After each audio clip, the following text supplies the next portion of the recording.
viene a ser como el padre de la electrocardiografía, que ya desde el siglo XIX empezó a hacer notar su importancia. Las líneas que están escritas ahí fueron dichas por Thomas Lewis, uno de los cardiólogos icónicos de la electrocardiografía, quien a modo de predicción dijo: está próximo el tiempo, si es que no ha llegado, estamos hablando de 1881, en que el examen del cardiólogo, es decir, un examen cardiológico, será considerado incompleto si este nuevo método se omite. Es decir, el electrocardiograma se ha vuelto tan importante que cuando los cardiólogos o los residentes de cardiología hacen la historia clínica, luego del último ítem del examen clínico, que es el examen neurológico, se anota la interpretación del electrocardiograma. Entonces es tan importante que actualmente es parte de nuestra historia clínica. De este modo se cumple esta profecía, si queremos decirlo así, de Sir Thomas Lewis, que le da tanta importancia al electrocardiograma que ya considera incompleto la evaluación del cardiólogo si no tiene un electrocardiograma. Es más, en muchos servicios de cardiología, el paciente, antes de ingresar a la consulta con el cardiólogo, debe tener el electrocardiograma en la mano o en la historia clínica. Así de importante es. Siguiente. Muy bien. Vamos a hacer algunas definiciones básicas de lo que son ondas, intervalos, segmentos, complejos, para entendernos bien. Siguiente. Esto es, digamos, lo que es un electrocardiograma básico. Tiene, de repente me puedes ir ayudando con el puntero. Eso, muy bien. Comienza con la onda P, ahí en rosado, no sé, esa onda la que está señalando la delegada. Luego viene en naranja lo que llamamos el segmento PR. En amarillo, lo que llamamos el complejo QRS. Muy bien. En verde, el segmento ST. En azul, la onda T. Y en fucsia o morado, la onda U.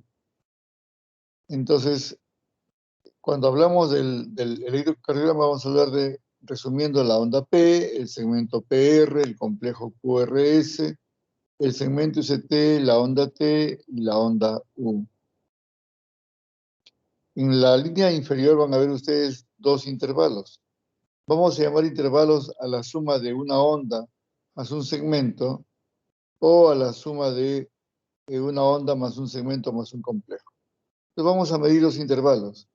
Si señalas abajo a la izquierda, muy bien, el intervalo PR, que es la suma de la onda P más el segmento PR, y el intervalo QT, que es la suma del complejo QRS más el segmento ST más la onda T.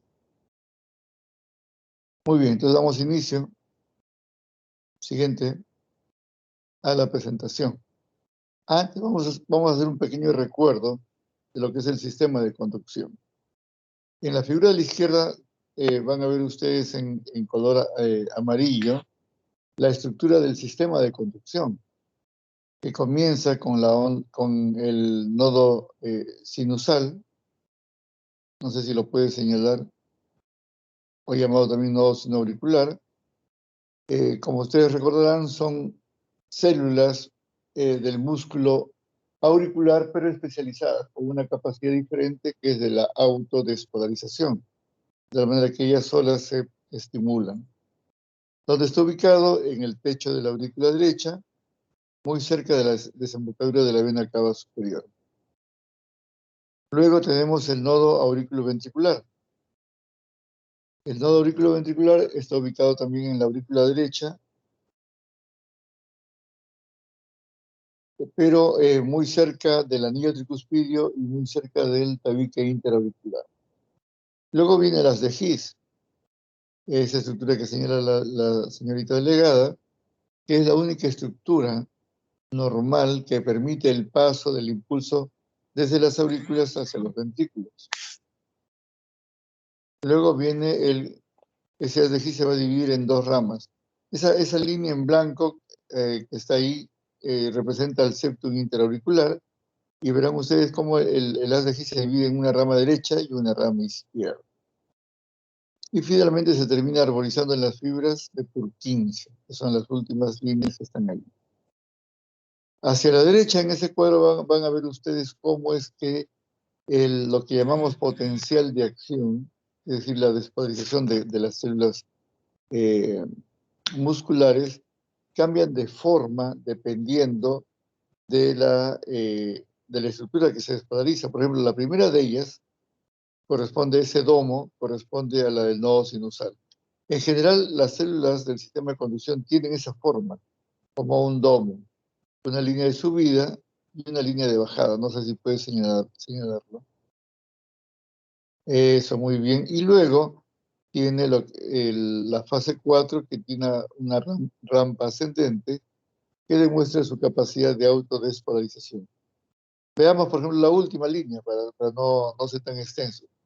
Esta representa a la célula común y corriente, a la célula muscular, en este caso del músculo ventricular, que tiene una onda 0, una onda 1, está bien, fase 1, no, está haciendo bien, 0, 1, 2, continúa, 3 y finalmente la 4, que es una línea recta.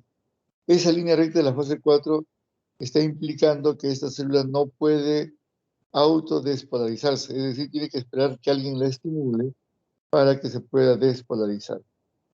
En cardiología, la despolarización es el fenómeno inicial y el siguiente fenómeno que ocurre es la contracción. Entonces decimos que primero viene el fenómeno eléctrico y luego viene el fenómeno mecánico. ¿Cuál es la principal chamba? ¿Cuál es el principal trabajo de un músculo como el ventricular o como el músculo auricular? Es la contracción. Entonces ellos están muy bien diseñados para tener un efecto mecánico muy importante. Pero sin embargo ellos no se pueden despolarizar solos. ¿Quién lo hace? Para eso está el sistema de conducción. Y como vimos en la primera línea de esta figura, la fase 4 tiene una rampa ascendente, no es una línea recta, que implica que tiene una capacidad de autodespolarización. Y finalmente, en la última figurita de esa misma zona tenemos lo que ya hemos visto, la onda P, el segmento PR, el complejo QRS, el segmento ST y la onda T. Entonces, como ustedes pueden ver, coincidentemente con la fase 0, que es la fase, quiere señalar en la última, donde dice músculo ventricular, la fase 0, el potencial de acción, ahí, señala, sube, coincide con el complejo QRS. Esa es la parte más importante de la despolarización ventricular. Y luego, como la fase 2, 3 y 4 prácticamente corresponden ya a lo que sería la repolarización. Eso lo vamos a ver un poquito más adelante. Siguiente. La cardiología y en general la medicina está lleno de nombres propios, de todos los cardiólogos famosos que pusieron su granito de arena en la descripción, por ejemplo, en este caso del sistema de conducción. Los tienen ahí, no los vamos a mencionar para no tomar mucho tiempo. Siguiente. Acá tenemos un resumen. Vamos de izquierda a derecha. ¿Quiere señalar, por favor, dónde está el nodo sinusal en la figurita de la izquierda? Se despolariza el nodo sinusal e inmediatamente, la siguiente figurita de la derecha, despolariza las aurículas, como verán ustedes en amarillo. Cuando las aurículas se despolarizan, eso representa abajo la onda P. Abajo, la última parte. Ahí. Entonces, ¿qué cosa representa la onda P? La despolarización de las aurículas. Muy bien. Luego dijimos, vuelve a la tercera figurita, que pasaba el impulso al nodo auriculoventricular. El nodo auriculoventricular tiene como función retardar la velocidad de la onda de impulso. La retarda porque si no lo hace, las aurículas y los ventrículos estarían despolarizándose de manera simultánea y eso no ocurre. Entonces, el retardo fisiológico que ocurre a nivel del nodo auriculoventricular se inscribe en el electrocardiograma, señala abajo por favor, como el segmento PR. Entonces, ya hemos aprendido que la onda P, ¿qué representa? La despolarización auricular. ¿Qué representa el segmento PR? El retardo fisiológico que ocurre a nivel del nodo auriculoventricular. Luego empieza a pintarse ya de amarillo el ventrículo, y cuando se pinta todo el ventrículo, eso representa el complejo QRS. Entonces, seguimos resumiendo. Onda P, despolarización auricular. Segmento PR, retardo fisiológico a nivel del nodo auriculoventricular. Complejo QRS representa la despolarización ventricular. Pero así como todo lo que sube tiene que bajar, todo lo que se despolariza se tiene que repolarizar. Entonces, en la última figurita ya vemos la aparición del segmento ST y la onda T que representan a la repolarización ventricular. ¿Qué cosa es la repolarización? Recordemos que cuando la célula miocárdica es estimulada, la capacidad de semipermeabilidad de la membrana celular se pierde y los electrolitos comienzan a fluir de un lado hacia otro siguiendo su gradiente de concentración. De tal manera que el sodio, que es más importante en el extracelular, entra al miocito y el potasio, que es más importante en el intracelular, sale del miocito. Entonces, al final de la fase 3, encontramos una célula miocárdica que tiene la misma electronegatividad inicial, pero con una diferente composición electrolítica. Y en la fase 4 lo que hace la célula es tratar de regresar a su fase inicial, a su concentración inicial. Todo eso es lo que vamos a llamar repolarización ventricular. Entonces, en el resumen de esta figurita es, se despolariza la aurícula y despolariza se despolariza el nodo sinusal y despolariza las aurículas, la onda P. Luego viene el segmento PR, que es el retardo fisiológico a nivel del nodo AB. Luego se despolarizan los ventrículos y tenemos el complejo QRS. Y luego comienza la repolarización que corresponde al segmento ST y la onda T. Muy bien. Siguiente. Un poco el resumen de lo mismo, ya un poquito más claro. Si vamos de izquierda a derecha, si me ayudas, por favor, tenemos la onda P. Luego viene el segmento PR. Muy bien. Luego viene el complejo QRS. Donde termina la S y comienza el ST, señala por favor al final de la onda S, allí, donde está exactamente ahí, ese punto tiene un nombre especial que se llama punto J, del inglés junction, del inglés unión, que es el punto que nos va a servir sobre todo cuando hablemos de cardiopatía isquémica. Ustedes van a ver que cuando hablemos de la clasificación, si es que no me he hecho ya la clase de enfermedad coronaria, hablamos de infarto con ST elevado e infarto de ST no elevado. ¿Y cuál es el punto que inicia el segmento ST? El punto J. El punto J normalmente es isoeléctrico. Quiere decir que está en la línea basal del electrocardiograma. Entonces, si sube o baja, es de particular interés en la enfermedad coronaria. Luego viene el segmento ST, muy bien, y la onda T.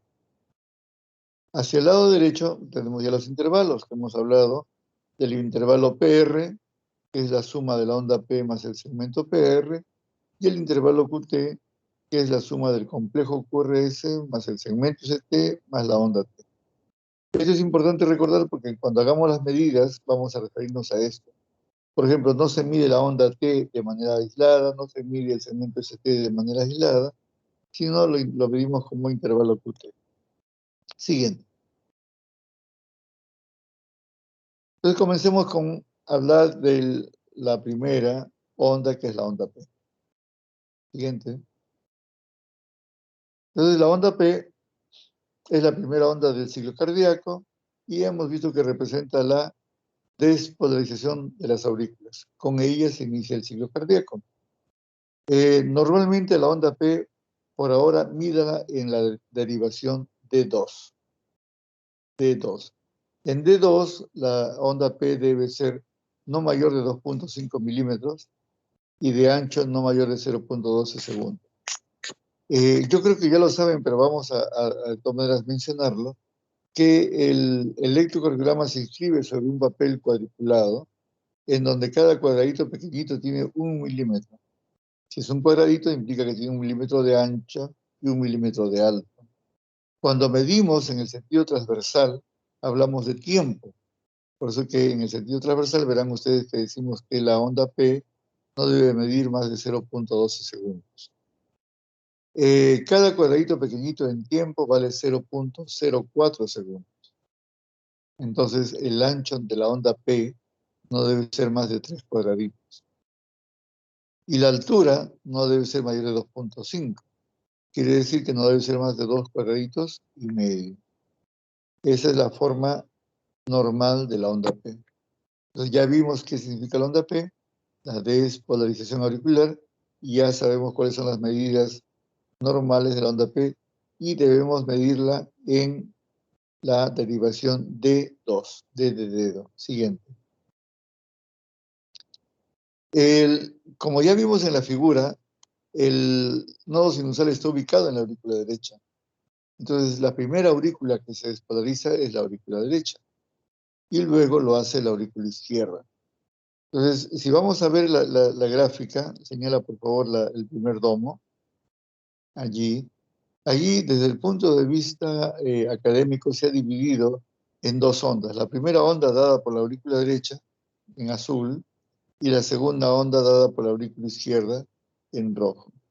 En términos prácticos, si ven a la figura de la derecha, veremos que la primera parte de la rampa ascendente de la onda P corresponde a la aurícula derecha, y la segunda rampa, la descendente, corresponde a la aurícula izquierda. Ya no hay que volver a mencionar que la razón es porque el nodo sinusal está ubicado normalmente en la aurícula derecha. Por lo tanto, la primera aurícula en despolarizarse va a ser la aurícula derecha. Siguiente.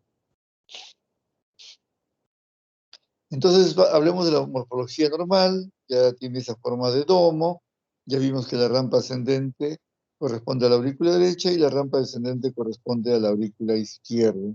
¿Esto visto en qué derivación? D2. Siguiente. El ángulo de la aurícula derecha, ustedes, bueno, si no lo saben, habrá que recordar que la explicación electrocardiográfica es una explicación vectorial, donde hay una serie de ángulos que están señalados aquí en las derivaciones que vamos a llamar frontales. Como ustedes recordarán, un electrocardiograma normal tiene 12 derivaciones. Las primeras 6 que van asignadas con D1, D2, D3, ABR, ABL y ABF, que son las que están en este plano, son llamadas en el plano frontal.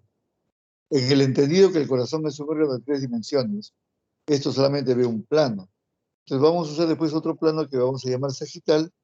Ustedes han visto alguna vez cómo toman un electrocardiograma. Ahí se colocan unos chuponcitos en el tórax. Esos chuponcitos lo que hacen es explorar el corazón en el plano sagital. Entonces, explorar el corazón en dos planos ya nos da una idea más exacta de un órgano de 3 dimensiones. Esta diapositiva sirve para mostrarnos que el ángulo de la onda P está más o menos en 60 grados. Más o menos. Siguiente. Muy bien, entonces esto es volviendo a lo mismo.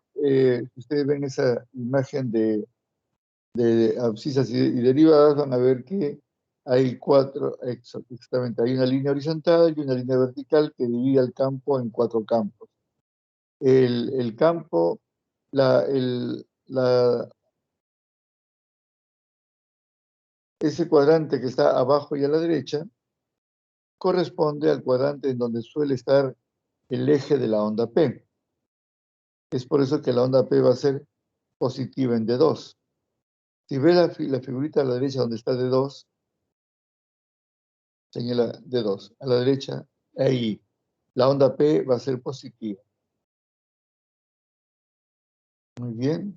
Sin embargo, en ABR, BR, la onda P va a ser siempre negativa. Ya eso no se preocupen que lo vamos a ir aprendiendo poco a poco. Pero para que vaya quedando algo en nuestra mente, es que el eje de la onda P está en el cuadrante inferior derecho, y esto hace que la onda P normalmente deba ser positiva en la derivación de 2 y negativa en la derivación ABR. Así es la onda P del nodo sinusal. Siguiente. Nuevamente un poco más de lo mismo. Miren ustedes en ABR cómo la onda P normalmente es negativa. Ahora, en la derivación B1, ya estamos hablando del plano sagital, la onda P es doble, es positiva inicial y negativa final. ¿Por qué? Porque esta es la única derivación donde yo puedo ver por separado la aurícula derecha, que representaría la deflexión positiva, y la aurícula izquierda, la deflexión negativa. Les vuelvo a repetir. La morfología de la onda P que vamos a revisar son de dos tipos. El domo, que vamos a ver en D2 con las medidas y tamaños que hemos mencionado, y en la derivación B1 va a ser isodifásica, positiva inicial, negativa final. La positiva inicial representa la aurícula derecha y la negativa final representa, como muy bien señala su compañera, a la aurícula izquierda. Entonces ya sabemos que la onda P va a ser positiva en D2, va a ser negativa en ABR y va a ser isodifásica en la derivación B1, que ya corresponde al plano sagital. Y entonces ya vamos desmenuzando por qué a veces las ondas en el complejo QRS se ven unas para arriba, otras se van para abajo, y es que mucho depende de la ubicación del electrodo explorador frente al corazón. Para entendernos mejor, a ver, está grabando Hugo Cabeza. Yo me paro frente a Hugo Cabeza y le tomo una foto. En esa foto voy a poder ver que Hugo tiene dos orejas, dos ojos, una nariz y una boca. Pero luego giro 30 grados y vuelvo a tomar una foto, y luego otra vez 30 grados, y luego otra vez 30 grados. Cuando estoy en la foto de 90 grados, voy a ver solamente un ojo de Hugo, una oreja de Hugo, y una parte de la nariz y una parte de la boca. Y si giro 90 grados más, es decir, le tomo la foto de espaldas, no voy a ver ni los ojos, ni la nariz, ni la boca. ¿Y por qué no los veo? Es por el ángulo que estoy, del cual estoy tomando la foto. Igual ocurre con las derivaciones. Algunas veces las ondas van a ser positivas, algunas negativas, dependiendo del ángulo en donde me encuentro registrando el electrocardiograma. Entonces ya hemos comenzado a hablar de la onda P, porque debe ser positiva en D2, porque es negativa en ABR y porque es isodifásica en B1. Siguiente. Si hemos dicho de que luego de la despolarización debe haber una onda de repolarización, la aurícula también se repolariza y esa onda se denomina onda TP. En realidad no se llega a ver, porque si ustedes ven que luego de la onda viene el segmento PR y luego viene la repolarización, justo coincide con el complejo QRS y no podemos ver. Es bien raro que se pueda ver la onda TP que corresponde a la onda de repolarización auricular. ¿Y por qué se lo enseño? Porque es parte de la currícula. Pero en términos prácticos no se llega a ver, salvo casos excepcionales que no corresponden a esta clase. Siguiente. Solo lo menciono para que sepan que, como hemos dicho, que luego de la despolarización viene la repolarización. Entonces la repolarización auricular no se llega a ver porque el complejo QRS, que es un enorme complejo, lo enmascara, no nos permite ver la repolarización auricular. Siguiente. Entonces, fíjense ustedes, aquí un poco el resumen de lo mismo. Está señalado en rojo las ondas P. La onda P es positiva para ser considerada sinusal. Onda TP positiva en D2. Dijimos que miráramos D2. Señala por favor D2. Pues, un poquito AS D2. Dijimos que iba a ser negativa en ABR. Señala por favor, muy bien, negativa en ABR. Y en B1 podría ser isodifásica. Entonces, B1, en B1, V1. Allí, muy bien. Entonces, vemos cómo es la morfología de la onda P, vamos a irnos acostumbrando poco a poco. Más bien esa figura nos va a servir para remarcar que el electrocardiograma convencional tiene 12 derivaciones. Las primeras 6 del lado izquierdo se llaman derivaciones de miembros que corresponden al plano frontal, como hemos visto. ¿Cómo se toman? Si ustedes recuerdan cómo se toma un electrocardiograma, se le coloca brazaletes en los brazos y en las piernas al paciente. Es por eso que algunos también le llaman derivaciones de miembros. Entonces, ¿cómo estudiamos el plano frontal? A través de las derivaciones de miembros, que son el número de 6, D1, D2, D3, ABR, ABL y AB. Esas las que está señalando su compañera. Las siguientes 6, que están asignadas con el V1, V2, V3, V4, V5 y V6, corresponden a las llamadas precordiales, derivaciones precordiales que exploran al corazón en el plano sagital y que son registradas con los chuponcitos que colocamos en el pecho del paciente durante el electrocardiograma. Entonces tenemos 6 derivaciones frontales, perdón, 6 derivaciones de miembros que exploran el plano frontal y 6 derivaciones precordiales que exploran al corazón en el plano sagital.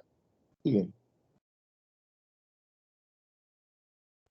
Como de dónde debe medirse de manera correcta la onda P, no externamente, sino internamente, tanto para el ancho como para la altura. Siguiente. La morfología normal de la onda P es como un domo, en donde es bastante simétrico, y yo trazo una línea por el medio y voy a ver que el lado izquierdo y derecho son del mismo tamaño, en el entendido que la aurícula derecha y la aurícula izquierda son más o menos del mismo tamaño. Luego, cuando crece la aurícula derecha, en la última figurita del lado derecho, por favor, esa, la onda P va a aumentar en altura. ¿Cuál es la altura normal? Dijimos que no debería pasar de 2.5 milímetros. Es una P alta, pero de base normal, corresponde a la onda P pulmonar, que implica el crecimiento de la aurícula derecha. Hacia abajo, asignado con la letra B, tenemos una onda P que no es muy alta, pero sí es ancha. Miren ustedes el ancho de la onda P. Y se ve como si tuviera una melladura. No. Seguimos a la izquierda. Ya no es un domo, sino tiene una melladura. Eso, muy bien. Esa es la melladura a la que señala su compañera. Entonces, en la descripción de la semiología clásica se describe como onda P ancha y mellada. La onda P ancha y mellada corresponde al crecimiento de la aurícula izquierda. Entonces, una aurícula derecha grande, onda P alta y picuda. Aurícula izquierda grande, onda P ancha y mellada. Mientras que en la aurícula derecha la altura es normal, perdón, la altura está aumentada y el ancho es normal, con el crecimiento de la aurícula izquierda la altura es normal, pero el ancho es el que está incrementado. Visto donde esto, no nos hagamos problemas solamente en la derivación D2. Es la mejor derivación para ver la onda P. Siguiente.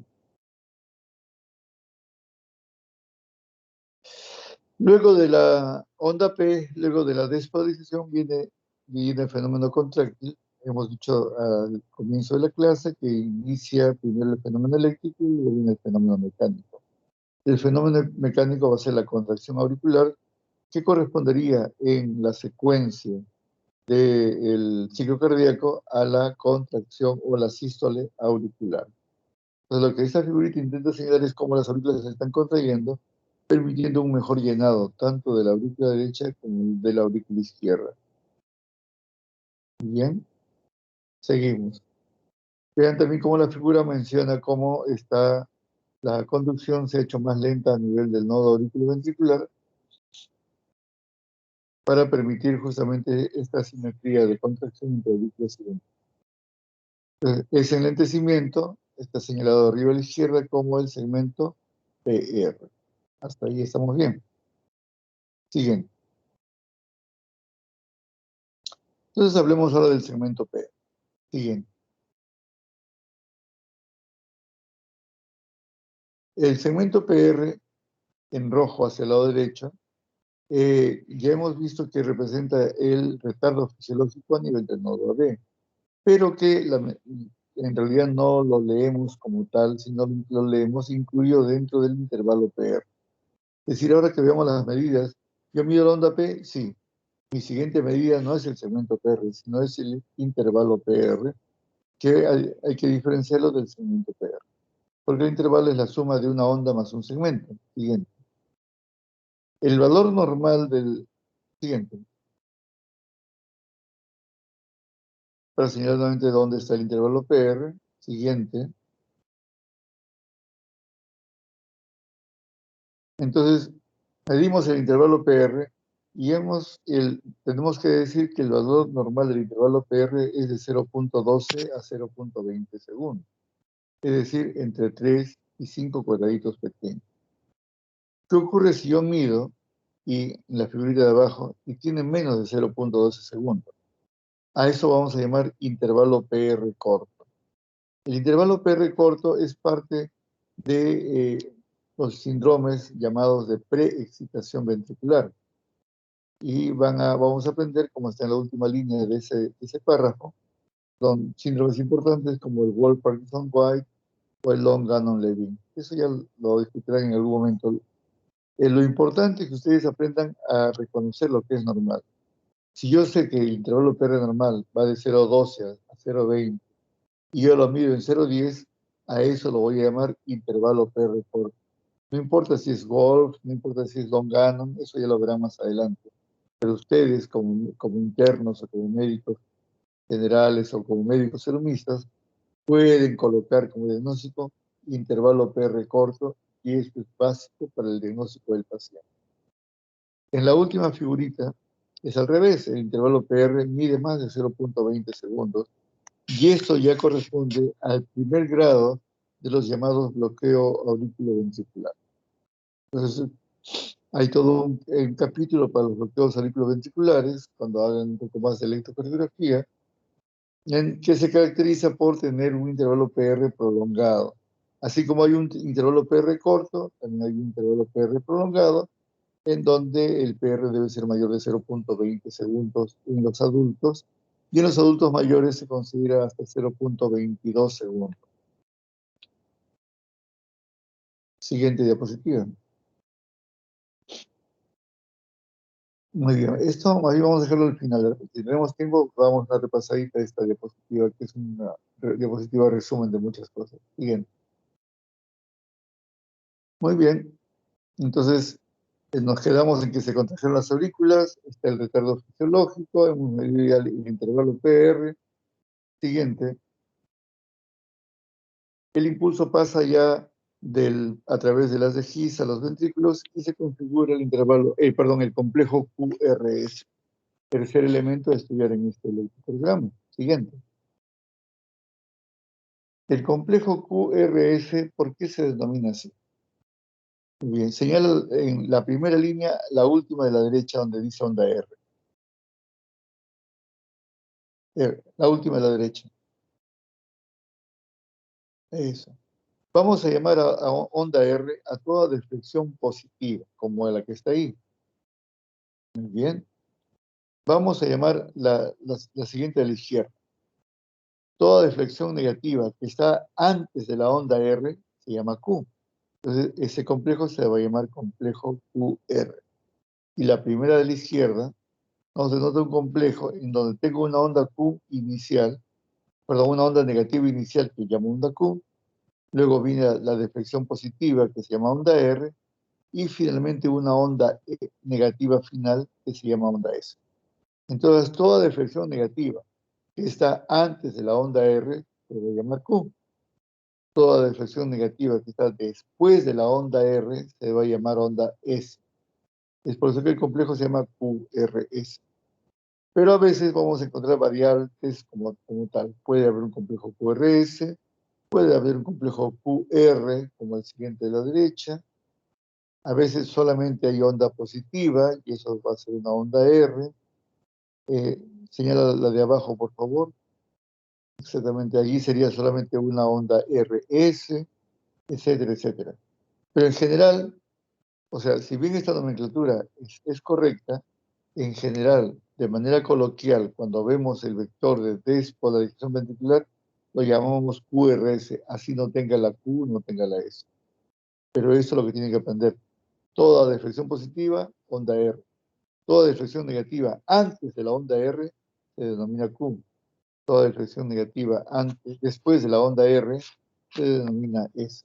Entonces, en sentido general llamamos complejo QRS, así tenga solamente una onda R nada. ¿Qué representa el complejo QRS? Como dice la primera línea de esta diapositiva, la activación de los ventrículos. ¿Cuál? ¿El izquierdo o el derecho? No, señor. Ambos ventrículos. Siguiente diapositiva. Un poco más de lo mismo, un poco más de nomenclatura. Siguiente. Muy bien. Como ustedes verán, los ventrículos están señalados aquí por líneas continuas, mientras que las aurículas están señaladas en líneas discontinuas. Como ya estamos en el complejo QRS, es por eso que hemos puesto en línea discontinua las aurículas y nos centramos en los ventrículos. ¿Los ventrículos cómo se despolarizan? El primer vector de despolarización, el primero, por eso está como número 1, corresponde al septum interventricular. El segundo vector de despolarización, que está abajo, representa a la activación de ambos ventrículos, tanto izquierdo como derecho.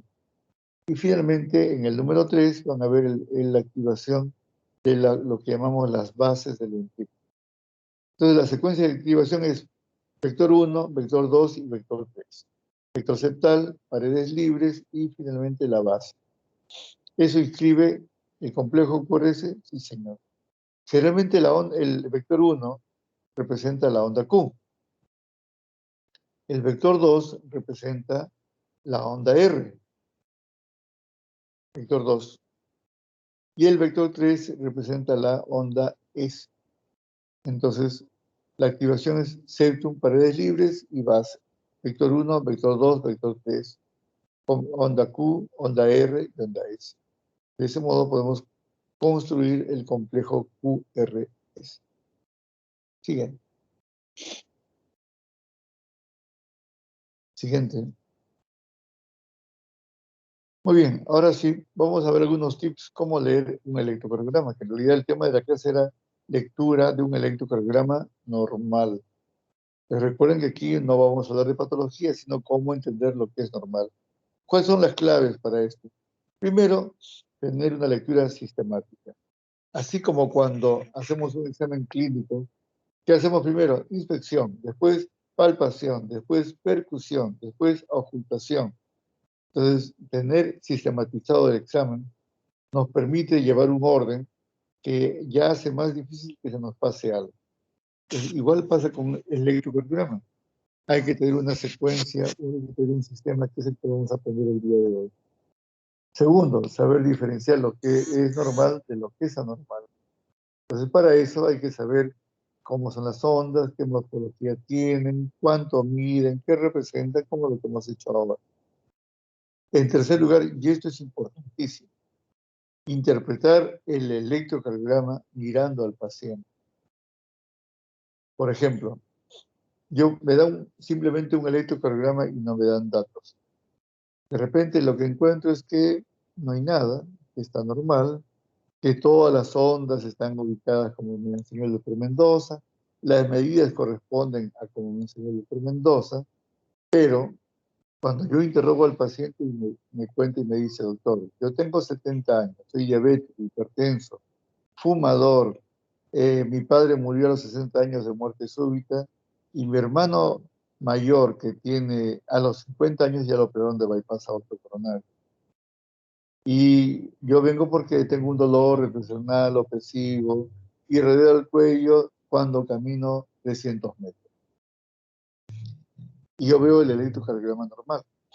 Entonces, si yo me guío únicamente del electro, le diría, mire señor, usted no tiene nada, su corazón está perfecto, porque a veces los médicos queremos tranquilizar al paciente que viene angustiado y le decimos, vaya usted nomás a su casa, que no pasa nada, y esa misma noche se muere de un infarto y el paciente va al cementerio y tú vas a la cárcel por negligencia médica. Entonces, si yo sé que la mayor parte de pacientes con angina de pecho tienen electrocardiograma de reposo normales, no le puedo decir a él que está normal. Lo que yo le puedo decir es que su electrocardiograma no muestra mayor patología, pero que hay que hacer mayores estudios. Entonces, es importante este número 3, interpretar el electrocardiograma en base a la historia del paciente. 4, Debemos estar familiarizados y reconocer el origen de cada onda y de cada una de sus desviaciones. 5. Reconocer algunos síndromes vitales, que es lo que vamos a revisar hoy día. ¿Qué significan vitales? Significa que el paciente puede morirse si no lo reconocemos. Y el último punto, que aunque parezca bobo, es realizar un electrocardiograma. Como ya le comentaba yo a mis alumnos en clase, cuando yo acabé la carrera, cuando yo hice el internado, ver un cardiólogo era como ver un rockstar. No lo veíamos. Tener un electrocardiógrafo, había uno solo para todo el hospital y lo guardaban bajo 7 llaves después de las 2 de la tarde. Entonces jamás aprendí a tomar un electrocardiograma. Con las justas y leía porque había aprendido algo por ahí. Entonces, es importante que ustedes sepan colocar los electrodos, encender el aparato, programar el equipo, que no es nada complicado. Es tan simple que incluso eso lo hacen los técnicos de un hospital, ni siquiera un enfermero, lo hacen los técnicos. Pero debemos estar familiarizados con el manejo de estos equipos tan simples. Siguiente diapositiva. Comenzamos primero con la lectura sistemática. Siguiente. Entonces recordemos que hemos hablado que vamos a evaluar el corazón en dos planos, el plano frontal y el sagital. Siguiente. Que en el plano frontal vamos a ver el ritmo, la frecuencia, vamos a ver el intervalo PR, vamos a ver el ancho del complejo QRS, el intervalo QT. Hoy día aprenderemos qué es el QT corregido. Y yo les voy a pedir que la parte del eje, que es quizás la parte un poquito más complicada y difícil de explicar con tantos alumnos, que lo practiquen con sus profesores de práctica. Siguiente. Entonces, el ritmo ya sabemos que es el ritmo normal. El ritmo normal es el ritmo sinusal. ¿Por qué? Porque hemos dicho que es el nodo sinusal que inicia la secuencia electrocardiográfica de activación del corazón y está representado por el primer domo en rojo. A la derecha, en verde, vemos el domo de la onda P que identifica el nodo sinusal. Debes ubicar una onda P. ¿De qué características? Ah, ya lo dijimos. Debe ser positivo en D2, debe ser negativo en ABR, debe tener un ancho menor de 0.12 y una altura menor de 2.5 milímetros. Si yo encuentro estas características, estoy autorizado a decir que es un ritmo no sinusal. Perdón, un ritmo sinusal. Cuando no encuentro estas características, suficiente con que diga ritmo no sinusal. Que hay otros ritmos, sí, flúter, fibrilación, que no son motivo de esta clase. Recuerden que hemos dicho que vamos a aprender a reconocer lo que es normal. Y lo que es normal es la onda P, que nos autoriza a decir que el ritmo de este paciente es un ritmo sinusal. Siguiente. El ritmo sinusal y luego vemos la frecuencia en el electrocardiograma. ¿Cuál es la frecuencia normal? De 60 a 100 latidos por minuto. Entonces llamamos a ritmo sinusal cuando tomamos un electrocardiograma, encontramos la onda P y la frecuencia está entre 60 y 100 por minuto. Si la frecuencia es menor de 60, vamos a llamar eso bradicardia. Si la frecuencia es mayor de 100, vamos a llamar a eso taquicardia. Siguiente. Luego vamos a medir el intervalo PR. Ya dijimos que el intervalo PR debe ser normal de 0.12 a 0.20 segundos. Está marcado ahí en rojo. Y dijimos que si es menor de 0.12, a eso llamamos PR corto. Y si mide más de 0.20, llamamos eso PR largo. Siguiente. El complejo QRS, lo normal es que tenga menos de 3 cuadraditos, es decir, menor de 0.12 segundos. Si mide más de 0.12 segundos, a eso vamos a llamar bloqueo de rama. Entonces, ¿cómo diferencias el bloqueo de rama? Pues yo recordaré que en la secuencia, en las figuras que nos mostró el doctor Mendoza, el ADX se dividía en una rama derecha y en una rama izquierda. Por lo tanto, habrá un bloqueo de rama derecha y un bloqueo de rama izquierda. En la gráfica, en el lado izquierdo dice BRD, que significa bloqueo de rama derecha, y en el lado derecho dice BRI, que significa bloqueo de rama izquierda. ¿Cómo los voy a diferenciar? Por ahora vamos a hacer una cosa muy simple y me voy a ir a la derivación B1 o V1, que es la figura del medio. No sé si quieres señalarlo. Muy bien. Donde está el puntero es lo que sería la figura del complejo QRS en la derivación B1 en el bloqueo de rama izquierda, y al otro lado es la figura del complejo QRS en la imagen del bloqueo de rama derecha. Entonces, cuando yo tengo un complejo QRS ancho, me voy corriendo a B1. Si en B1 tiene esa imagen, R pequeña, S, y luego R', una onda R ancha, señala por favor la primera onda R. ¿Dónde estás ahí? Sube. No, no, no. Esa es la primera onda R. Luego dijimos que después de la onda R vino una onda S, y en este caso, como es bloqueo, tiene otra onda R. Es una imagen con dos ondas R y una onda S al medio. Ustedes ven la nomenclatura abajo, dice RSR'. Significa que ese complejo tiene dos ondas. Esa imagen RSR' en B1 es una imagen de bloqueo de rama derecha. Sin embargo, al otro lado, cuando es bloqueo de rama izquierda, en B1 lo que voy a ver es una onda R pequeñita, muy pequeñita, y una tremenda onda S y muy ancha. Entonces, esa imagen R pequeña, S profunda en B1, corresponde al patrón de bloqueo de rama izquierda, viendo en B1.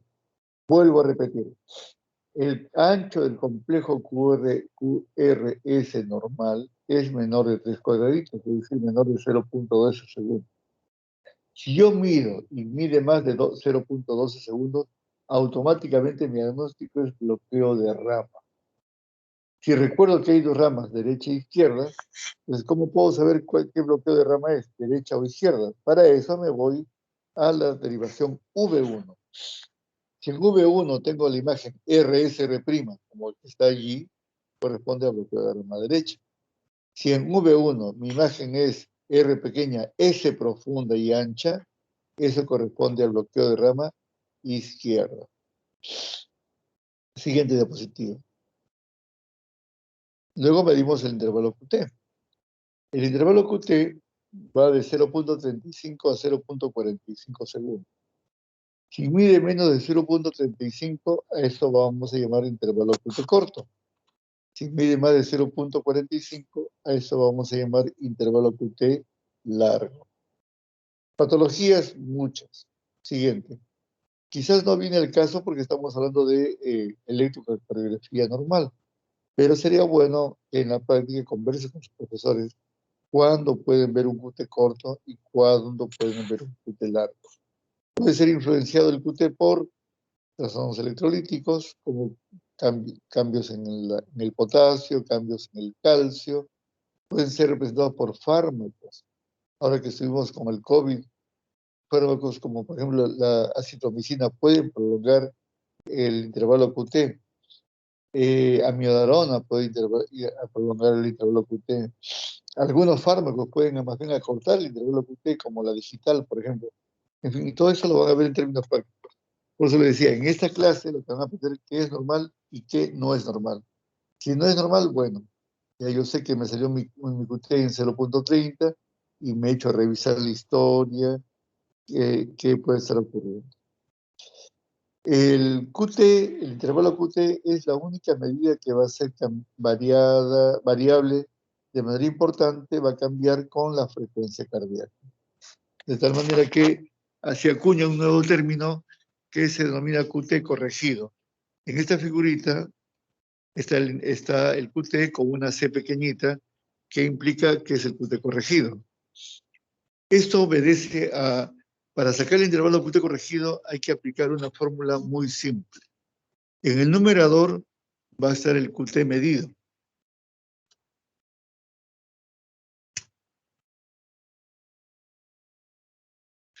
Está el QT medido.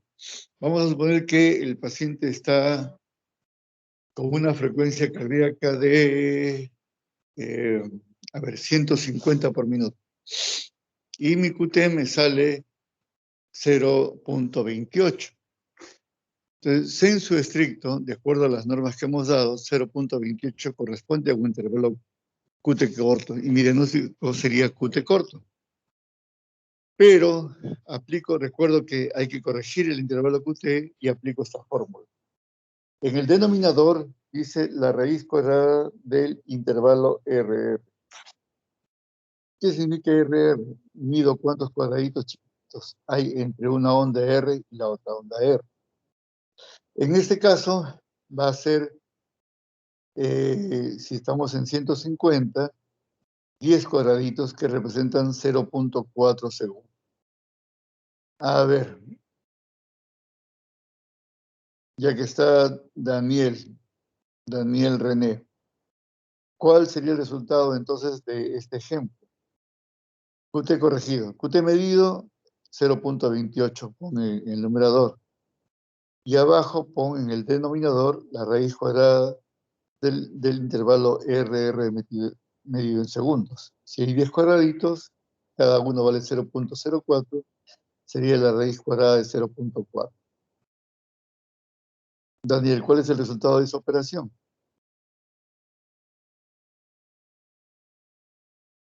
Me imagino que me has escuchado, Daniel, ¿no? ¿O está solamente prendido tu cámara?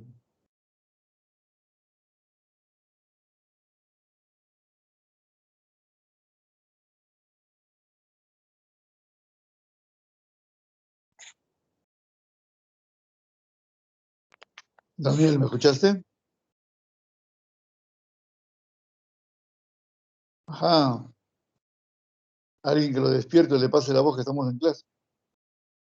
Doctor, Sí, te escucho. sería 0.44. ¿Tú no eres Daniel? No, disculpe. Bueno, no, de todas maneras es válido. Igual pasen la voz a Daniel. 0.44. Entonces, fíjense cómo hemos pasado de tener aparentemente un intervalo PR corto, porque la medida es 0.28, a tener una medida de 0.44 que sea dentro del rango normal. Entonces, vuelvo a repetir, de todas las medidas que hemos aprendido el día de hoy, la que cambia con la frecuencia cardíaca y que amerita ser corregida es el intervalo QT. Y aunque ustedes no crean, es muy importante. Entonces, un intervalo QT aparentemente corto o aparentemente largo, porque igual, si la frecuencia cardíaca... A ver, hagamos la misma operación, ya que no está Daniel. A ver, le preguntaré a Renzo, entonces, a ver si está Renzo presente o está bañándose, tomando desayuno. Renzo, ¿estás ahí?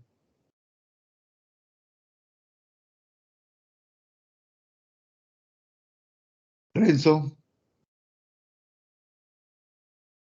tampoco está Renzo. Analí,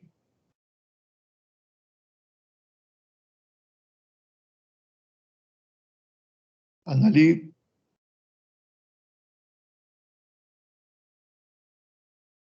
Diego,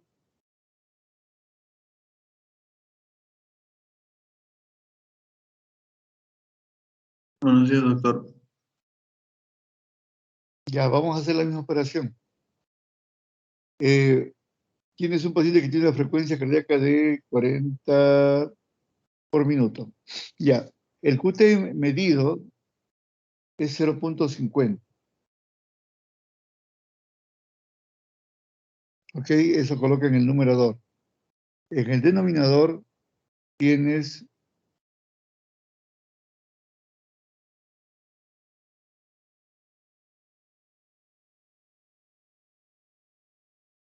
a ver, tienes en el denominador,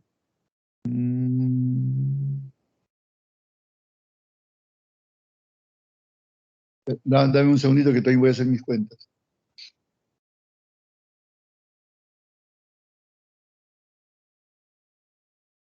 1.2.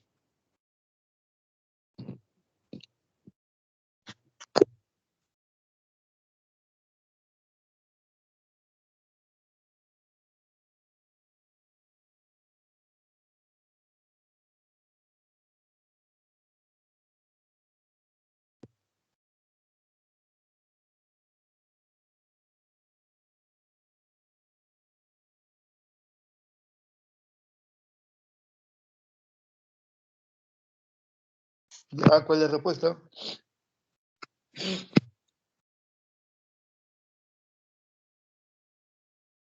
-0.45, doctor. Muy bien. Entonces, un intervalo QT que era aparentemente corto, también llega a normalizarse cuando se corrige de acuerdo a la frecuencia cardíaca. ¿Cómo saqué 1.2? De acuerdo al número de cuadraditos que hay entre onda R y onda R. Por eso dice raíz cuadrada de RR. Muy bien, siguiente diapositiva.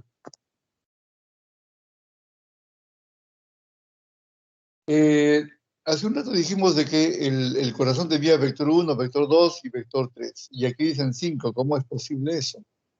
Muy bien. El vector 1 representa al vector que despolariza el septum interventricular, que es el primer vector que aparece. Muy bien. El vector 2 representa la activación del ventrículo derecho. El vector 4 representa la activación del ventrículo izquierdo. Pero los dos se dan de manera simultánea. Es por eso que hay un vector resultante que es el vector 3. Y finalmente la base está el vector número 5. Este es un poco más, de repente, para explicar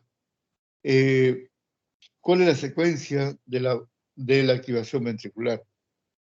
En el primer gráfico se simplificó mucho más de tal manera que el 2 y el 4 lo sacamos, en el entendido de que ambos ventrículos, como se desmenuza ahora, izquierdo y derecho lo hacen de manera simultánea, y aparece un vector resultante, que es el número 3. ¿Qué sigue? Es más parecido al 4 que al 2, porque el ventrículo izquierdo es el ventrículo izquierdo dominante, es el que tiene más masa ventricular. Siguen. Ahora hablemos del eje, ya estamos hablando ahora sí del eje del complejo QRS. Aquí tenemos nuevamente el eje de coordenadas. Cuando hablamos de las aurículas habíamos dividido en 4 cuadrantes, que de repente también puede servir acá. En azul está el eje normal del corazón, que va desde menos 30 grados hacia más 90 grados. Si el eje va más allá de 90 grados, donde está en verde, a eso vamos a llamar desviación del eje hacia la derecha. Si el eje está más allá de menos 30 grados, pintado en fucsia, a eso vamos a llamar desviación del eje hacia la izquierda. Ejemplos. Si hay una hipertrofia del ventrículo izquierdo, posiblemente el eje se desvíe hacia la izquierda. Si hay una hipertrofia del ventrículo derecho, el eje se va a desviar hacia la derecha con un ángulo de más allá de 90 grados. En el cuadrante superior izquierdo, que está entre menos 90 y 180 grados, a eso le vamos a llamar desviación extrema. Entonces, de acuerdo al eje eléctrico del corazón, podemos tener un eje normal que va de menos 30 a más 90, una desviación izquierda que va más allá de menos 30 hasta menos 90, una desviación a la derecha que va más allá de más 90 hasta 180, y el cuadrante superior izquierdo al que vamos a llamar de desviación extrema. Siguiente. En el plano sagital, todo esto que hemos visto es en el plano sagital. El plano sagital tiene 6 derivaciones: V1, V2, V3, V4, V5 y V6. Estas son más o menos las morfologías. Ustedes ven, V1 y V2 tiene una onda R pequeñita y una onda S predominante. Señala, por favor. V1 tiene una onda R pequeñita y una onda S importante. V4, V5 y V6 tienen más bien una onda R predominante. Mientras que V3, pintado en rojo, es más o menos isodifásico, donde la onda R y la onda S son más o menos del mismo tamaño. Siguiente. ¿Por qué es importante conocer esta morfología del complejo QRS? Porque esta onda R pequeña con S profunda, estoy hablando, recuerden, desde el punto de vista electrocardiográfico, representa la activación del ventrículo derecho. Entonces, cuando mi electrodo explorador mira hacia el ventrículo derecho, me va a dar así una onda R pequeñita y una onda S profunda. Siguiente. Pero cuando yo miro el ventrículo izquierdo, ahí voy a ver una onda R grande o una onda S pequeñita. Desde el punto de vista electrocardiográfico, esto representa el ventrículo izquierdo. Siguiente. Entonces, si ustedes ven arriba, las de arriba, van a ver cómo normalmente B1 y B2 ven ventrículo derecho, B3 mira el septum interventricular, y B4, B5 y B6 miran al ventrículo izquierdo. Entonces, eso, digamos, es lo normal, lo frecuente. Aprenderemos, aquí llamamos rotación horaria. Rotación horaria es cuando hay una predominancia en el ventrículo derecho. Entonces, miremos B1, en la línea de abajo. B1 tiene imagen de ventrículo derecho. Muy bien. B2 también tiene imagen de ventrículo derecho. B3 también tiene imagen de ventrículo derecho. B4 también tiene imagen de ventrículo derecho. B5 recién aparece la imagen isodifásica que representaría el septum interventricular y B6 sería la única derivación con imagen de ventrículo izquierdo. Entonces, cuando hay una predominancia, cuando el ventrículo derecho es el que se expresa mejor en el precordio, a eso le llamamos rotación horaria, que muchas veces está en relación con predominancia o hipertrofia del ventrículo derecho. Siguiente. Si hay una rotación horaria, entonces tiene que haber una rotación antihoraria. Nuevamente veamos el ejemplo de arriba de lo que es normal y abajo cómo es la rotación antihoraria. Veamos B1, en la línea de abajo. La línea de abajo. Ahí, B1 tiene imagen de ventrículo derecho. Pero B2, B3, B4 y B5 y B6 ya tienen imagen de ventrículo izquierdo. Entonces, la interpretación es que el ventrículo izquierdo ha crecido, está ocupando el precordio y se está mostrando. De tal manera que en esta figura ni siquiera vemos el interventricular. De frente de imagen de derecho en B1, pasamos a imagen de ventrículo izquierdo en todas las derivaciones.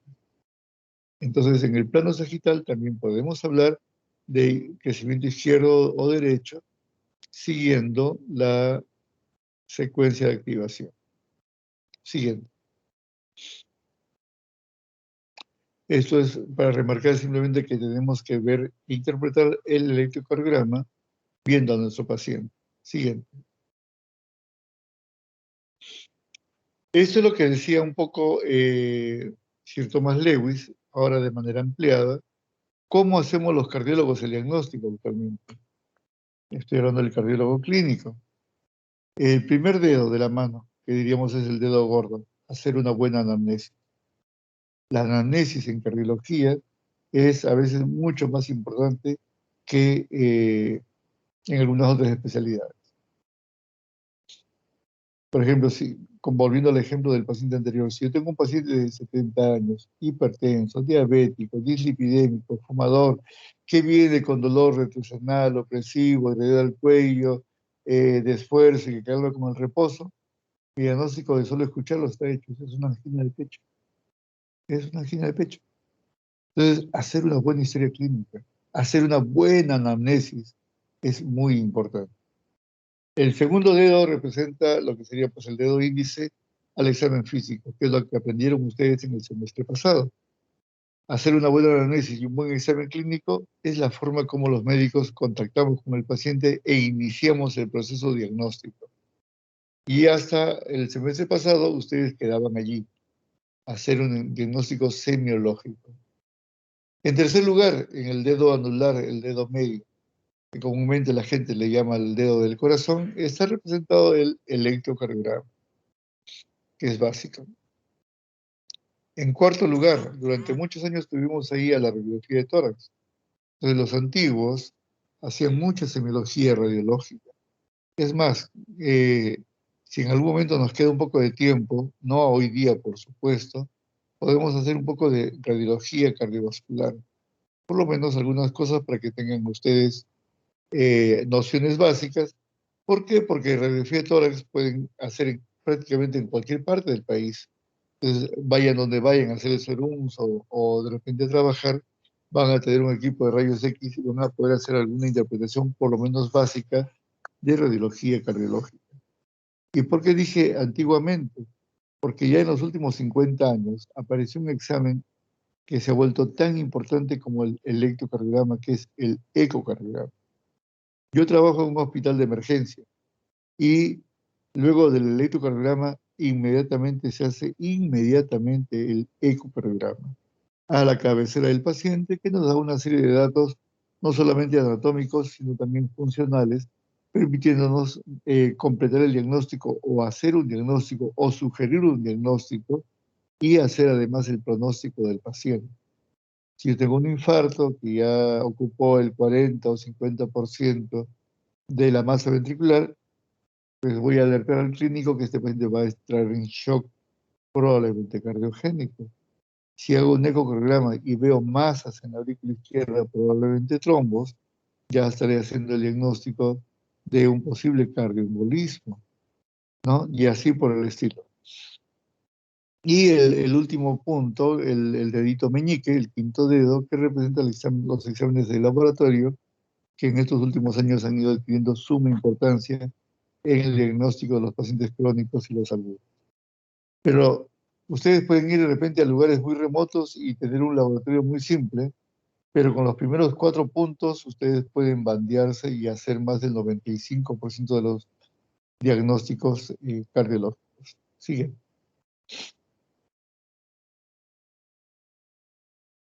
Entonces, esto es simplemente para remarcar lo que habíamos mencionado, que un electrocardiograma normal no descarta alguna patología cardíaca.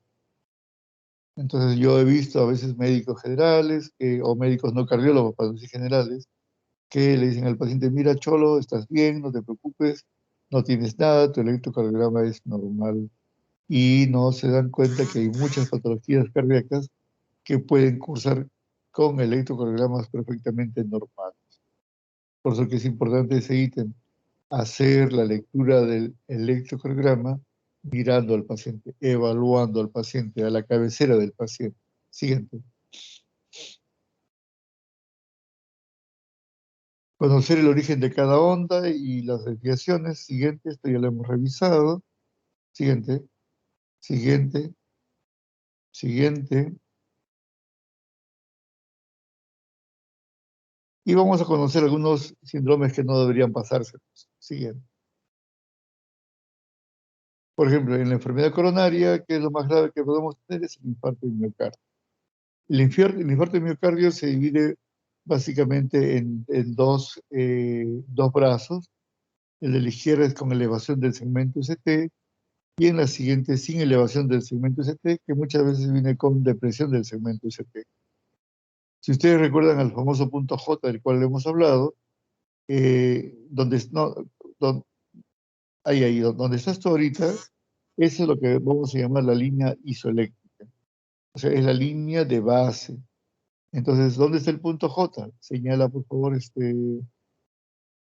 punto J de ese electro.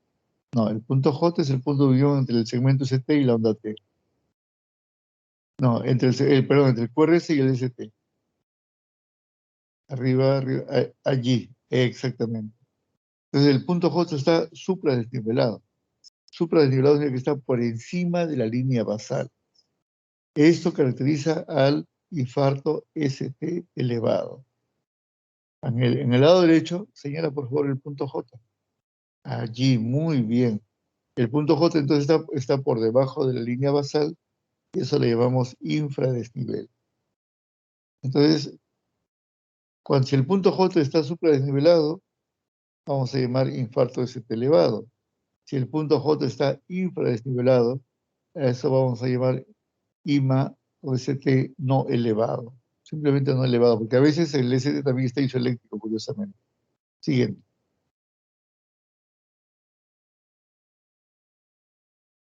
El infarto tiene un comportamiento regional, es decir, puede ser un infarto, como está en la letra A, un infarto septal, que corresponde solamente al septum interventricular.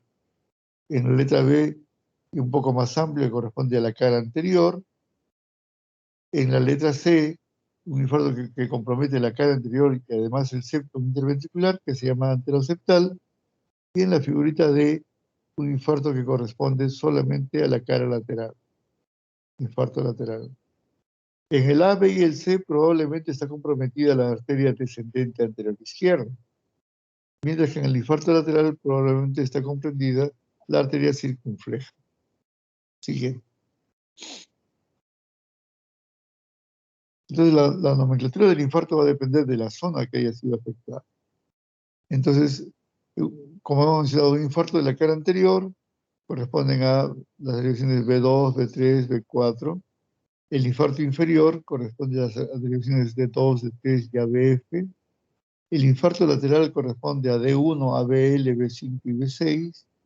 El infarto posterior está un poco escondido y hay un signo indirecto que es ver una onda R alta en la derivación B1. Ustedes recordarán que en B1 la morfología normal es R pequeña, S profunda. Pero si esa R no es pequeña, sino es grande, cuando decimos grande, cuando tiene por lo menos 5 milímetros de altura, debe hacernos sospechar en la posibilidad de un infarto posterior. ¿Y cómo hago para diagnosticar el infarto del ventrículo derecho? Pues es un poco más complicado y hay que tomar derivaciones derechas. Para eso los chuponcitos se colocan en sentido invertido a lo que tomamos en las precordiales.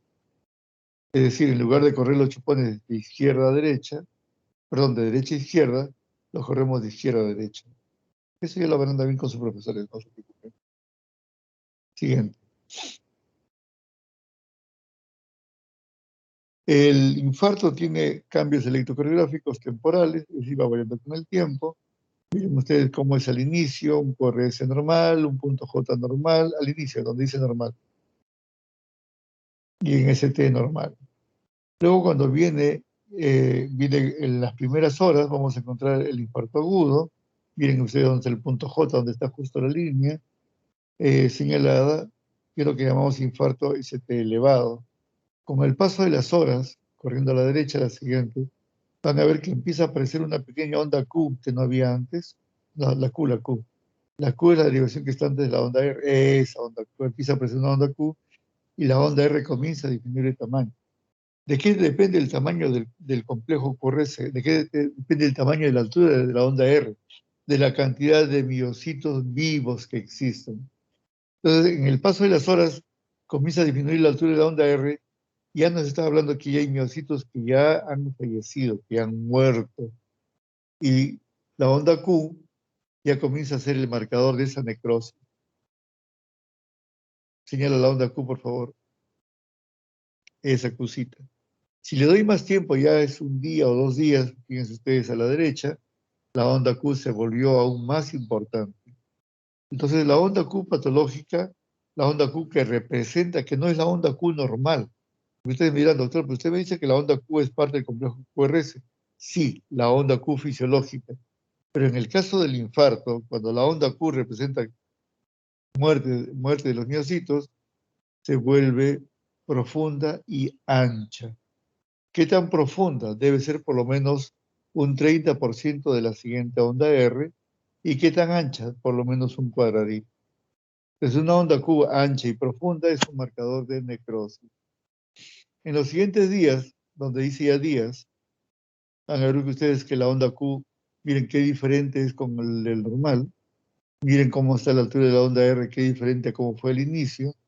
El punto J ya regresa a la normalidad, porque no puede quedarse indefinidamente arriba, y queda la onda T negativa como un marcador de que hubo algo ahí en esa zona. Entonces, vean ustedes cómo el electrocardiograma evoluciona en el tiempo. Es por eso que cuando tengan un paciente con un infarto, tienen que estar monitoreando el electrocardiograma para ver los cambios que en ella ocurren. Siguiente. Es lo que estamos hablando, la clasificación actual de este infarto ST elevado y ST no elevado. Ustedes ven la diapositiva, van a ver que el cuadro clínico inicial, el dolor isquémico es exactamente igual, no hay manera de diferenciarlo por el cuadro clínico.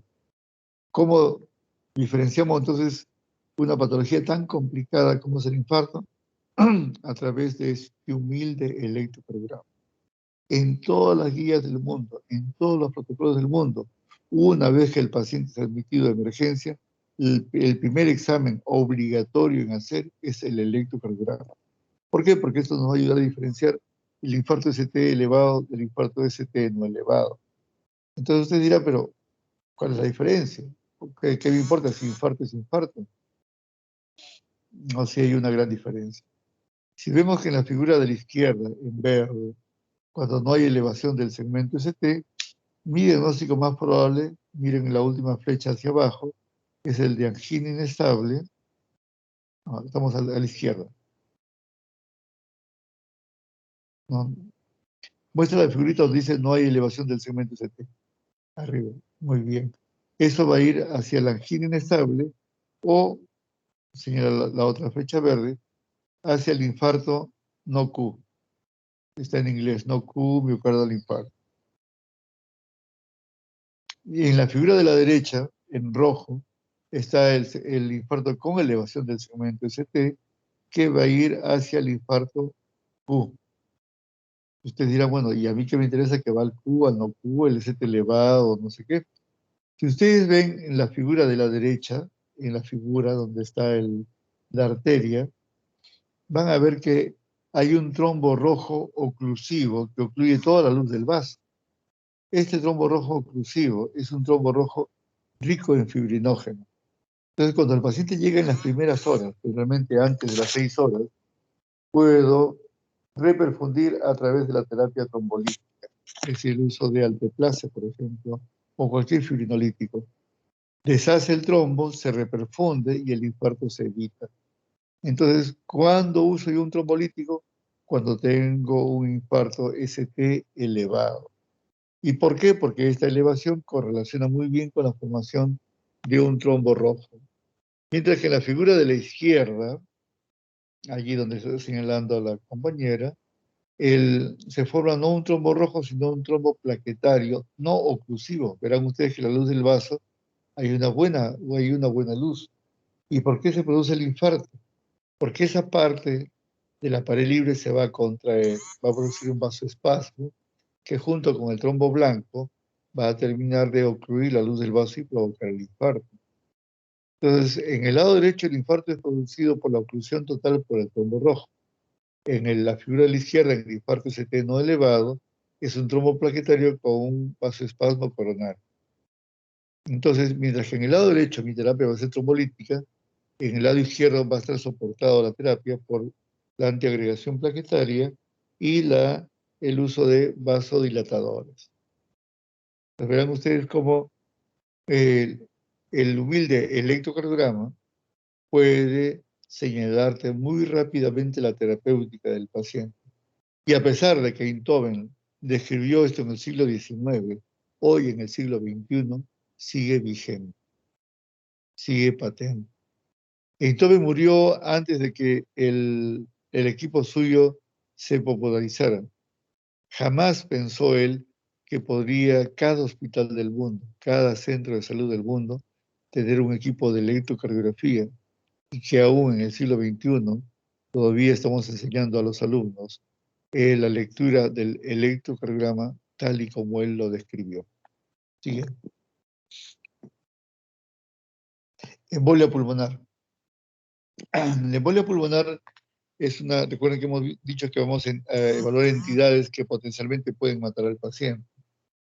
Se caracteriza, primero, el cambio electrocardiográfico más frecuente es el aumento de la frecuencia cardíaca, es decir, la taquicardia sinusal. En segundo lugar, es potencialmente arritmogénico y puede producir fibrilación auricular. FA significa fibrilación auricular. Tercero, va a desviar el eje hacia la derecha. Recuerdan ustedes que hemos hablado que el eje normal va de menos 30 más 90. Pues aquí vamos a encontrar de repente 100, 110, 120 de desviación de eje a la derecha. Puede aparecer un bloqueo de rama derecha, que antes no había. Puede haber hipertrofia del ventrículo derecho. Y finalmente, el patrón S1Q3T3, como está en la figura. ¿Qué significa S1Q3T3? En la derivación D1, voy a ver una onda S importante. A eso se refiere con S1.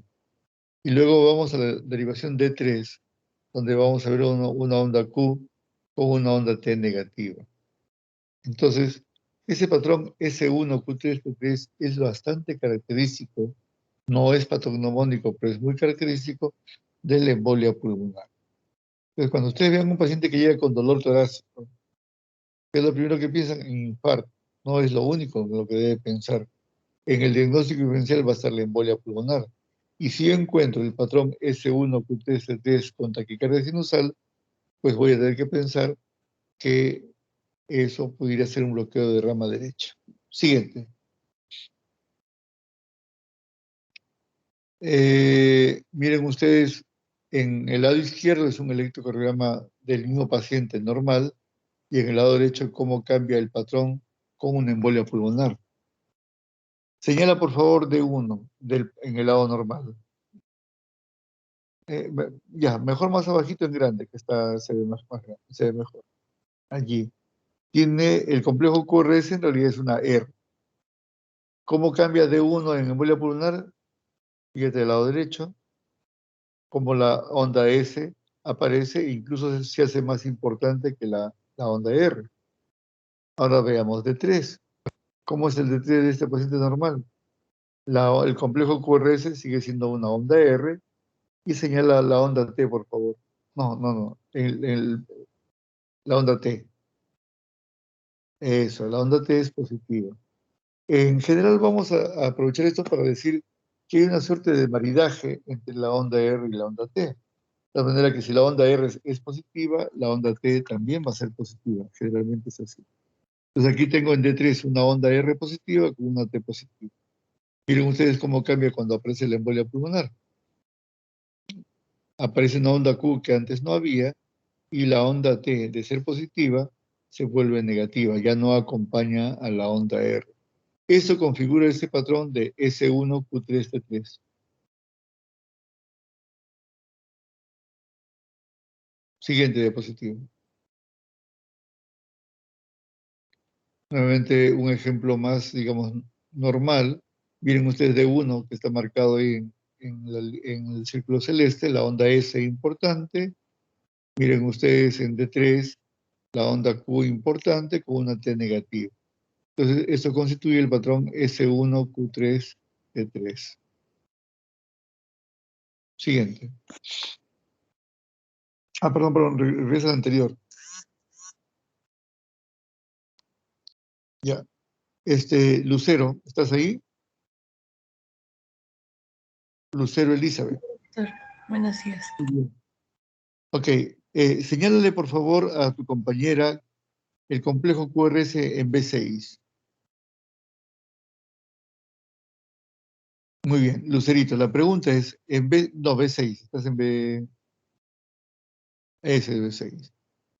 De acuerdo a que hemos dicho que la imagen del ventrículo derecho es R pequeña, S profunda, y el ventrículo izquierdo es R predominante, B6 sería imagen de ventrículo izquierdo o de ventrículo derecho.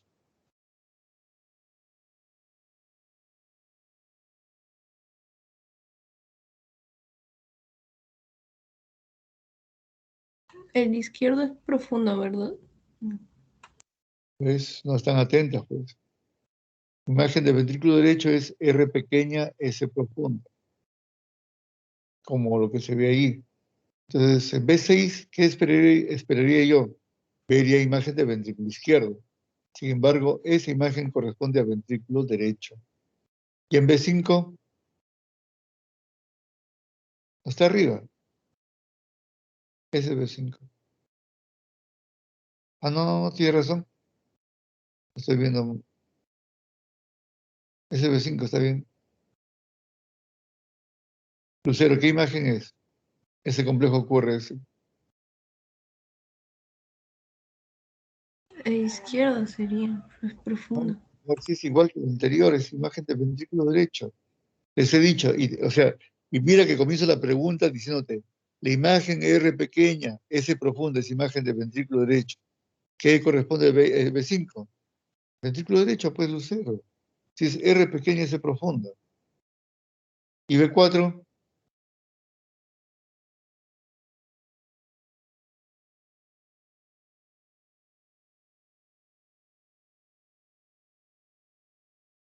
también es ventrículo derecho. ¿Qué tipo de patrón de rotación es Lucero? ¿Horario o antihorario? Sin champear, por favor. Hazme creer que me has escuchado y me has entendido.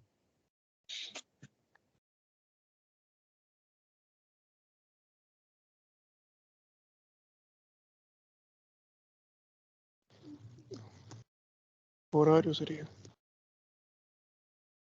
Claro. Por lo tanto, está implicando que todo el precordio está dominado por el ventrículo derecho, que es el ventrículo que predomina en la embolia pulmonar.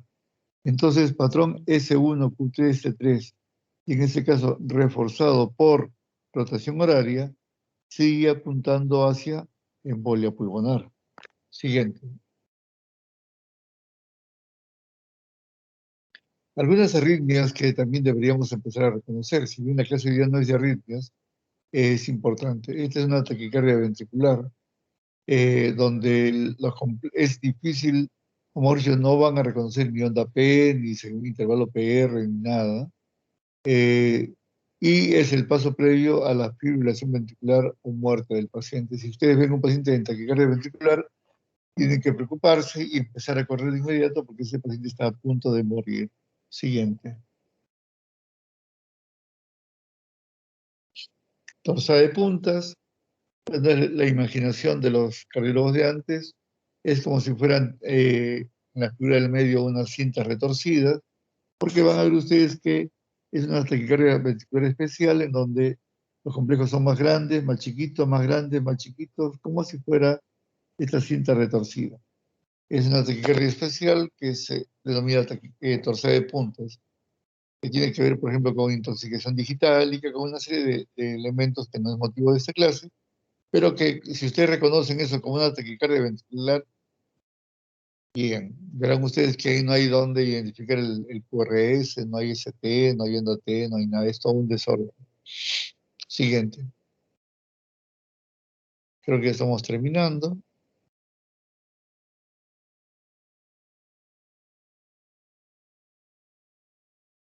Siguiente.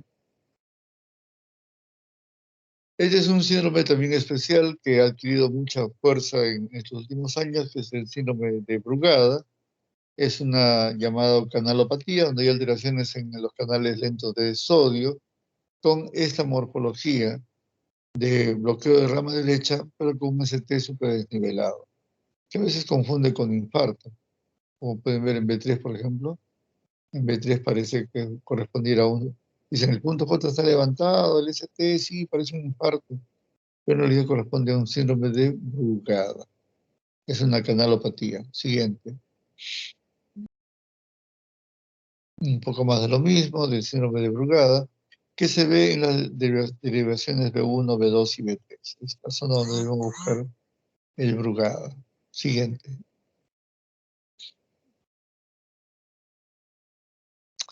En el intervalo PR corto tenemos acá el Wolff-Parkinson-White. Siguiente. Que se caracteriza, miren ustedes como en la figura de arriba, el complejo QRS prácticamente inicia luego de la onda P, no hay segmento PR. Entonces, ¿qué caracteriza el Wolff-Parkinson-White? Un QRS ancho con un PR corto. Como señala ahí en la figurita, el PR es menor de 0.12 segundos. Entonces, ya desde que yo mido el intervalo PR y tiene menos de 0.12 segundos, debo recordar automáticamente que eso corresponde a un síndrome de preexcitación, en donde el más importante, el más frecuente es el Wolff-Parkinson-White, que es el que están viendo ustedes ahí.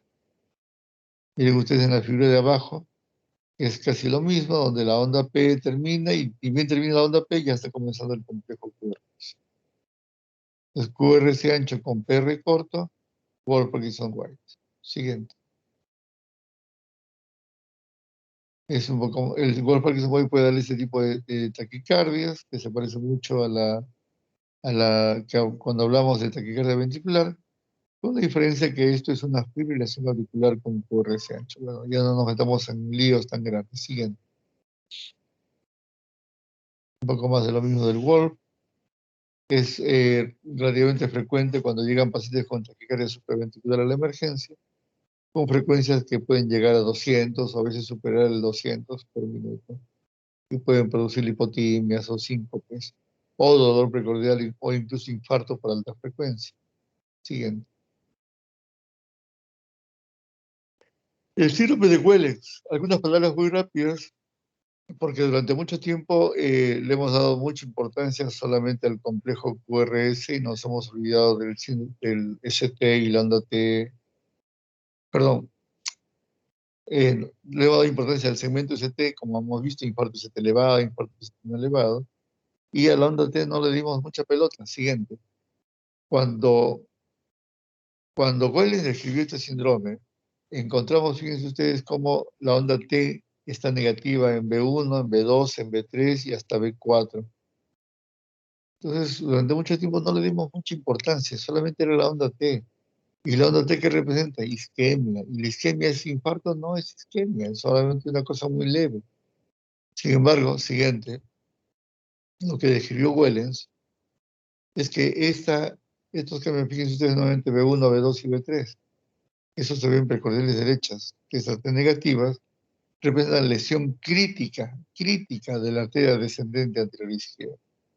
Y dice que este paciente está a poco de producir un infarto ST elevado importante. Siguiente, es un marcador de riesgo. Miren ustedes como en la figura A es el paciente con un electrocardiograma más o menos normal y cómo comienza a cambiar en la B, miren ustedes, poco tiempo después, la onda D se vuelve negativa en B2, B3 y B4 y un poco tiempo después se hace mucho más profunda. Miren ustedes la onda T en la figura C, perdón, como ondas T son profundamente negativas en B1 hasta B4. Y no solamente que sean negativas, lo que pasa es que esto correlaciona con una lesión severa siguiente de la arteria descendente anterior izquierda. El síndrome de Winter es otro síndrome también importante que también compromete a la arteria descendente anterior izquierda. Donde, ¿qué voy a ver? Voy a ver que, si puedes señalar, por favor, desde B2, allí B2 el punto J está infradesnivelado, igual que B3 y B4, pero con un ST ascendente y ondas T altas y simétricas. Es decir, si bien el Wellen se refería únicamente a cambios, o principalmente cambios en la onda T, en el Winter estoy viendo cambios en el punto J. Y también hablan de la severidad. Si ustedes ven en la figura A que está a la derecha en la coronariografía, vamos a ver que la arteria descendente de la izquierda está prácticamente amputada. Una gran arteria con un cambio electrocardiográfico que por mucho tiempo no le dimos mucha bola, no nos pareció muy importante. Pero Winter describió la asociación entre estos cambios y una severidad de lesión de la arteria coronaria. Siguiente. Igual un poco más de lo mismo. Miren ustedes cómo el electrocardiograma está amputado, perdón, en la prueba de coronariografía. Hay una lesión muy grave de la arteria descendente anterior izquierda. Y los cambios no son pues tan significativos. Siguiente. Entonces, el Wellens y el Winter son dos cambios que deben tener en la memoria. Entonces, ¿qué hemos revisado hoy día? ¿Cuáles son los patrones electrocardiográficos que pueden matar a un paciente y ustedes tienen que estar alerta? El infarto de miocardio, ST elevado o no elevado, la embolia pulmonar, con el patrón S1Q3D3. Hemos visto algunos síndromes de preexcitación, sobre todo el Wolff-Parkinson-White. Hemos visto algunas arritmias ventriculares severas, como la taquicardia ventricular o la trazada de puntas, y algunos patrones electrocardiográficos que, si bien son coronarios, los hemos pasado por mucho tiempo como poco importantes, como el Wellens y el Winter, que debemos estar alerta para revisar. Y finalmente, siguiente, saber tomar un electrocardiograma, reconocer el equipo, el rollo, los electrodos, los chuponcitos, los cables. Siguiente, se toma pues con el paciente en decúbito, es un electrocardiograma de reposo. Miren ustedes dónde están puestos los electrodos, los que están en los miembros, dan lugar a D1, D2, D3, ABR, ABF, y los chuponcitos dan lugar a B1, B2, B3, B4, B5 y B6. Derivación de las primeras de miembros, las últimas derivaciones precordiales. Siguiente, hay una más creo, ya terminamos. Y hacer la lectura, tal y como hemos mencionado, la lectura sistemática, conociendo el origen de las ondas, conociendo los valores de las ondas y reconociendo algunos patrones que potencialmente pudieran complicar la vida o incluso matar al paciente. Y la última recomendación, que ya lo hemos dicho hace un rato, recordar que un electrocardiograma, aún sea normal, tiene que ser interpretado en relación al paciente que están ustedes viendo. De ese modo, la posibilidad de equivocarse va a ser mucho menor. La última. Ok, yo entiendo que esta parte es, si se perdieron en un ratito, se perdieron del todo. Tienen ustedes la ventaja del video, vuelvan a revisarlo y consulten con sus profesores de práctica las dudas que tengan ustedes. ¿Alguna pregunta?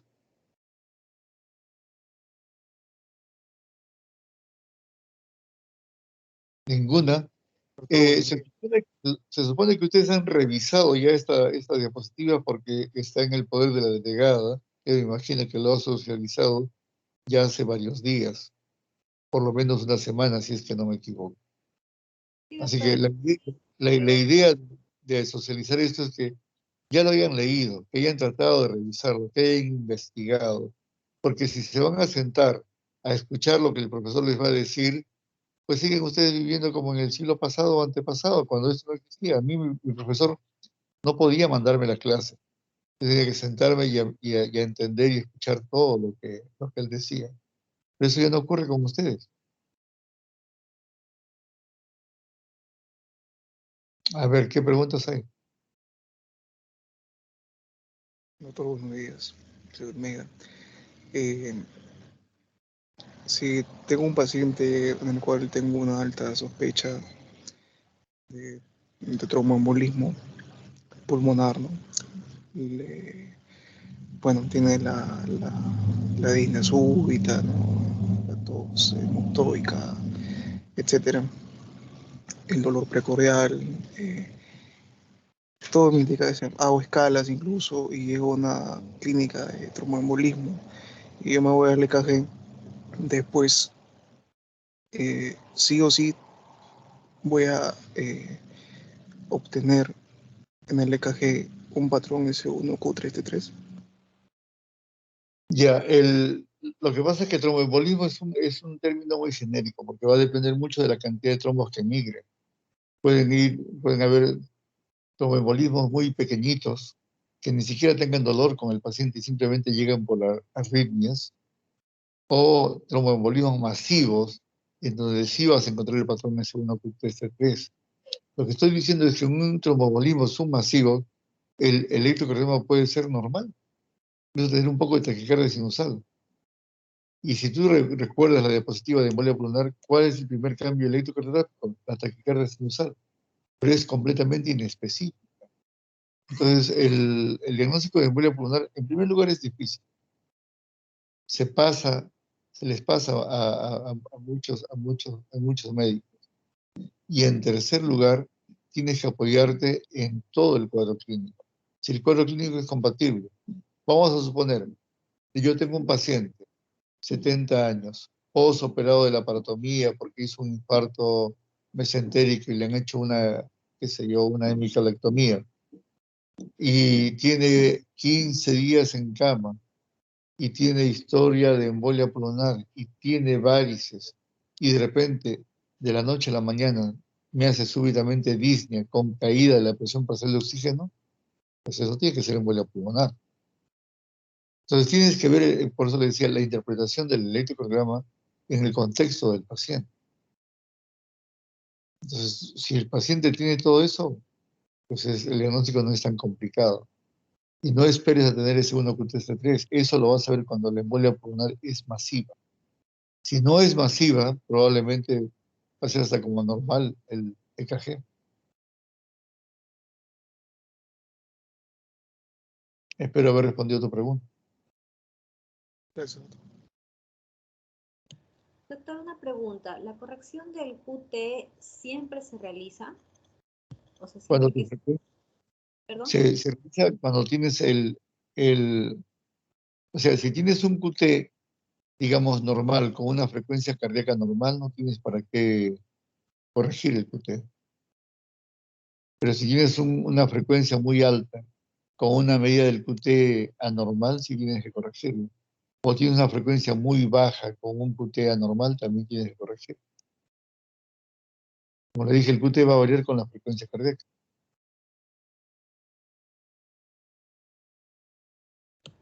Gracias, doctor.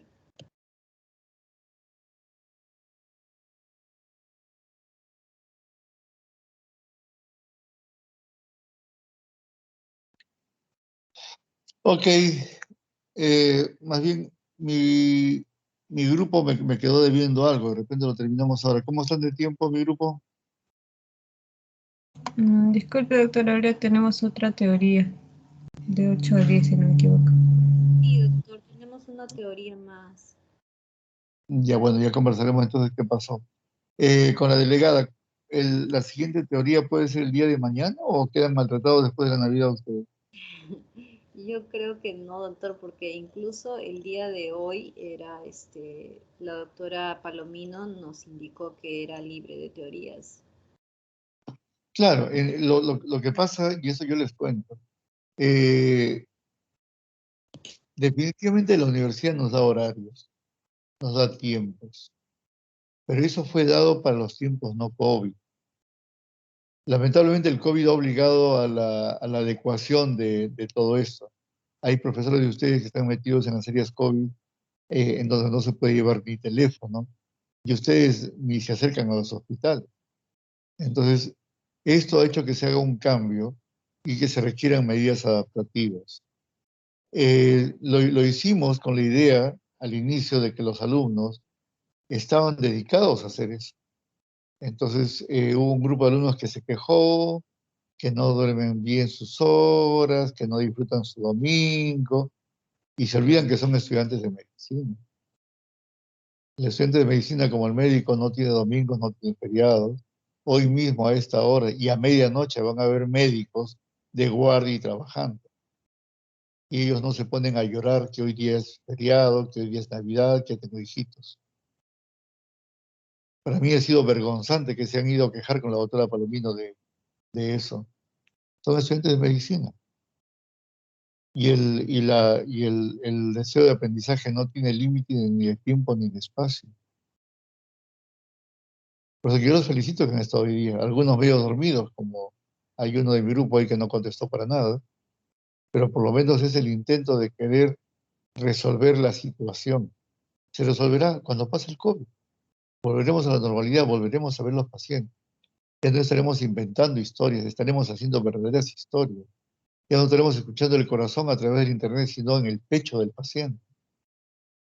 Mientras tanto, sacrificio, para mí también. A mí ha venido a visitarme mi hija, están mis nietas conmigo, pero sin embargo un espacio de tiempo para ustedes. Y si el sacrificio es de ambos lados, está bien hecho. Sería malo que, bueno, yo estuviera de lo más contento y ustedes los hago trabajar, y eso no es así.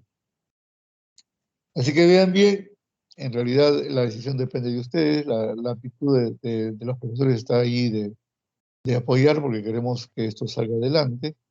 Es la delegada que me comunique, por favor, en qué momento podemos hacer las otras dos clases.